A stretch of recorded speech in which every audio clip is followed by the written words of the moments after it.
Texas, the four-time defending Big 12 champions, has been picked as the preseason favorite and enters the season ranked in the top 5 as Big 12 volleyball play gets started this week. The Longhorns have been tops in the preseason poll for 5 consecutive seasons. I think it's great that you have a team that sets the bar so high.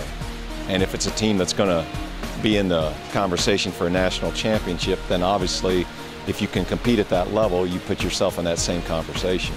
But I think it would also be good for the league for somebody to unseat them, and that means that our league is getting better. You have to feel like going into the season that you have a chance and that you have an equal chance as to anyone else. The teams last year there was a group of us that were all kind of fighting for second place, fighting for third place, fighting to get in the tournament, and I think we could be in a similar situation this year where there's a lot of parity. There are just 25 seniors listed on the 9 rosters in the Big 12, and 54% of the rosters are made up by sophomores and freshmen. The infusion of youth adds to the uncertainty heading into Big 12 play.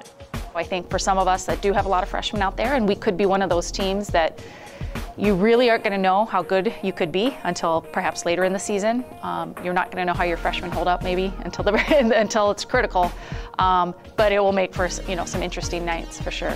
It speaks to the quality of the league that many talented young players want to come. And I think beyond that, I think there's been a little bit of an influx of transfers too that are going to affect our league and affect a lot of programs. And I think they are seeing the Big 12 as an attractive league, not only to compete in, but to get your degree from.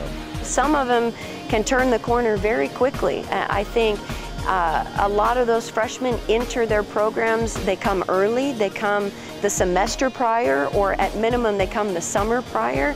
And so a lot of times those adjustments are taking place at times that you don't even know about, you don't even see. Coaching changes at TCU, West Virginia, and Baylor also adds to the mystery of how the next 2 months of conference play will play out. It is my assumption, based on the people that have been brought into those programs, that they will exceed expectations. It continues to be one of the best conferences in the country, and I think it'll be a very interesting year. The new coaches in the league are all very good, and I would expect they're all going to, continue to make their teams more and more competitive. For the Big 12 Digital Network, I'm Wendell Barnhouse. Outside to feed, and it's blocked.